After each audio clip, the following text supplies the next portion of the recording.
Welcome to Arjuna Government Exams Quiz. Today's current affairs. Let's begin. Arjuna सरकारी परीक्षा quiz में आपका स्वागत है। आज की करंट अफेयर्स। चलिए शुरू करते हैं। Question 1. Which mode of heat transfer does not require a medium? ऊष्मा स्थानांतरण की कौन सी विधि माध्यम की आवश्यकता नहीं रखती है?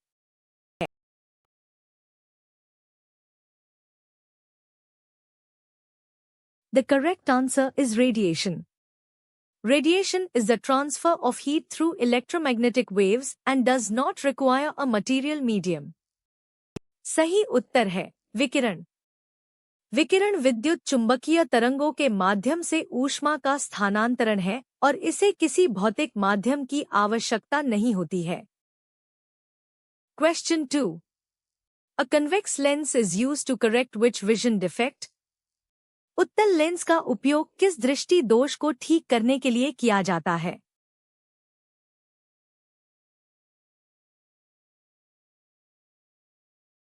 The correct answer is hypermetropia. A convex lens converges light rays and is used to correct hypermetropia, where the eye cannot focus on nearby objects. सही उत्तर है हाइपरमेट्रोपिया, दूर दृष्टि दोष। उत्तल लेंस प्रकाश किरणों को अभिसरित करता है और इसका उपयोग हाइपरमेट्रोपिया, दूर दृष्टि दोष, को ठीक करने के लिए किया जाता है, जिसमें आंख पास की वस्तुओं पर ध्यान केंद्रित नहीं कर पाती है। Question 3. The loudness of sound is primarily determined by its. ध्वनि की प्रबलता मुख्य रूप से किसके द्वारा निर्धारित होती है?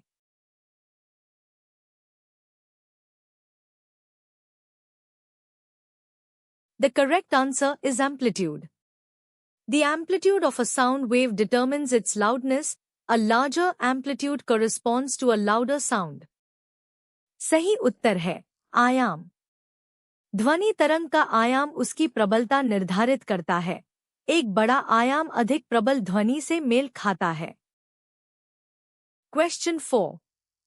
The amount of heat required to change the state of a unit mass of a substance without changing its temperature is called? किसी पदार्थ के इकाई द्रव्यमान की अवस्था को उसके तापमान में परिवर्तन किए बिना बदलने के लिए आवश्यक ऊष्मा की मात्रा को क्या कहते हैं?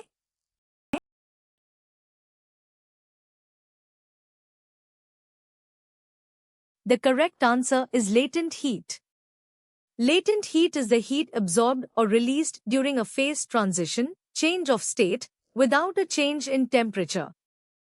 सही उत्तर है गुप्त ऊष्मा। गुप्त ऊष्मा वह ऊष्मा है जो तापमान में परिवर्तन के बिना प्रावस्था संक्रमण, अवस्था परिवर्तन के दौरान अवशोषित या जारी होती है।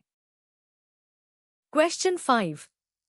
The Chief of Air Staff of the Indian Air Force recently visited which country to boost defense cooperation, particularly in the air domain? भारतीय वायु सेना के वायु सेना प्रमुख ने हाल ही में किस देश का दौरा किया ताकि विशेष रूप से हवाई क्षेत्र में रक्षा सहयोग को बढ़ावा दिया जा सके?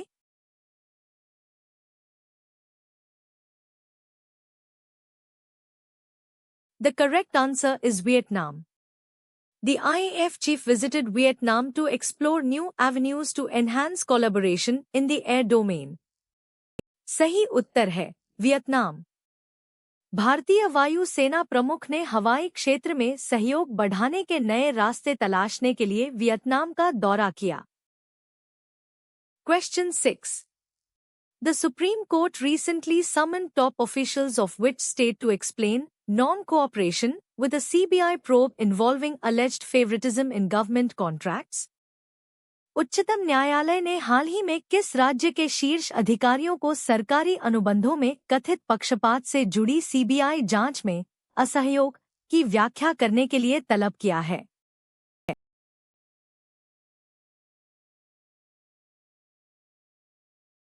The correct answer is Arunachal Pradesh. The SC summoned Arunachal Pradesh officials regarding their non-cooperation with a CBI probe into alleged corruption. सही उत्तर है अरुणाचल प्रदेश। सुप्रीम कोर्ट ने कथित भ्रष्टाचार की सीबीआई जांच में असहयोग के संबंध में अरुणाचल प्रदेश के अधिकारियों को तलब किया। Question 7. In which district of Jammu and Kashmir were anti-India posters and a grenade recently recovered, leading to the arrest of a local? Jammu और कश्मीर के किस जिले में हाल ही में भारत विरोधी पोस्टर और एक ग्रेनेड बरामद किया गया, जिसके कारण एक स्थानीय व्यक्ति की गिरफ्तारी हुई?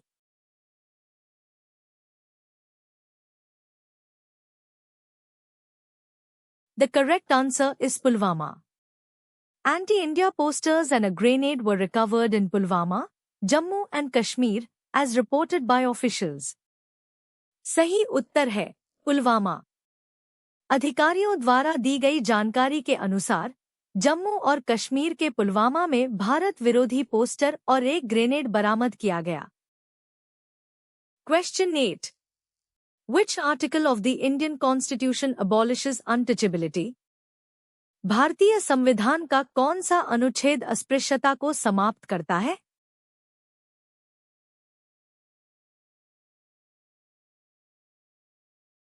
The correct answer is Article 17. Article 17 of the Indian Constitution abolishes untouchability and forbids its practice in any form. सही उत्तर है अनुच्छेद 17। भारतीय संविधान का अनुच्छेद 17 अस्पृश्यता को समाप्त करता है और किसी भी रूप में इसके आचरण को निषिद्ध करता है। Question 9. The President of India can declare a national emergency under which article of the Constitution? Bharat का राष्ट्रपति संविधान के किस अनुच्छेद के तहत राष्ट्रीय आपातकाल की घोषणा कर सकता है?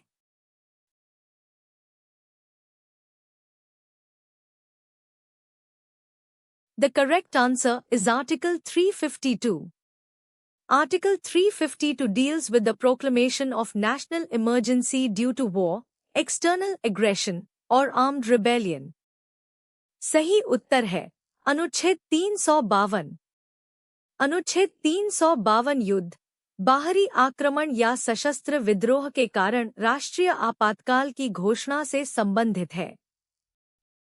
Question 10. Which one of the following Indus Valley civilization sites is known for its unique water management system and a series of reservoirs? निम्नलिखित में से कौन सा सिंधु घाटी सभ्यता स्थल अपनी अद्वितीय जल प्रबंधन प्रणाली और जलाशयों की श्रृंखला के लिए जाना जाता है?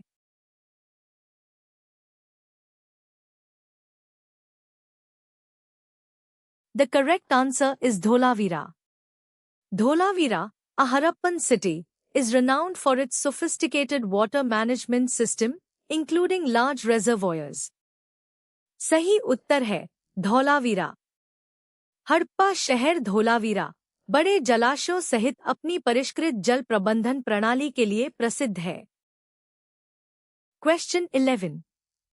Who founded the Indian National Army, INA, और आजाद हिंद फौज? भारतीय राष्ट्रीय सेना, INA, या आजाद हिंद फौज की स्थापना किसने की थी?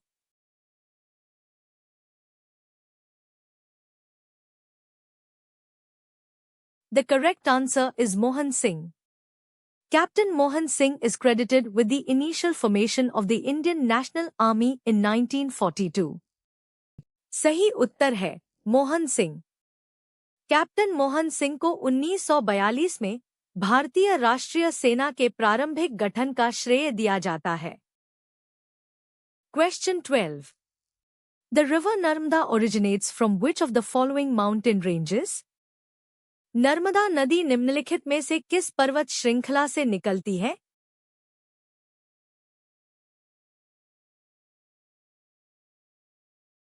The correct answer is Michael Range. The Narmada River originates from the Amarkantak Plateau in the Michael Hills, which are part of the Michael Range. सही उत्तर है मैकाल श्रेणी। नर्मदा नदी मैकाल श्रेणी का हिस्सा मैकाल पहाड़ियों में अमरकंटक पठार से निकलती है। Question 13. Which of the following is a component of the government's fiscal policy? निम्नलिखित में से कौन सा सरकार की राजकोषीय नीति का एक घटक है?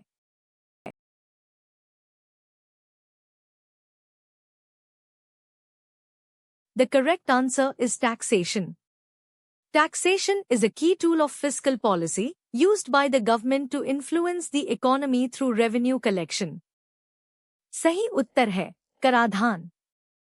कराधान राजकोषीय नीति का एक प्रमुख उपकरण है जिसका उपयोग सरकार राजस्व संग्रह के माध्यम से अर्थव्यवस्था को प्रभावित करने के लिए करती है। Question 14. Which gas is primarily responsible for the depletion of the ozone layer? Ozone परत के क्षरण के लिए मुख्य रूप से कौन सी गैस जिम्मेदार है?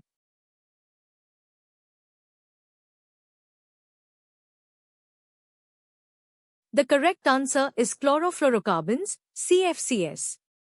Chlorofluorocarbons, CFCs, are the primary chemicals identified as responsible for ozone layer depletion. सही उत्तर है क्लोरोफ्लोरोकार्बन, CFCs. क्लोरोफ्लोरोकार्बन, CFCs, वे प्राथमिक रसायन हैं जिनकी पहचान ओजोन परत के क्षरण के लिए जिम्मेदार के रूप में की गई है। Question 15.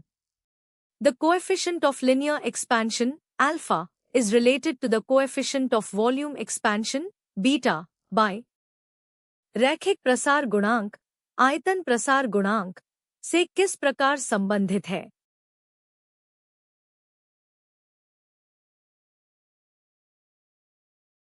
The correct answer is beta is equal to 3 alpha. For isotropic solids, the coefficient of volume expansion, beta, is approximately 3 times the coefficient of linear expansion, alpha.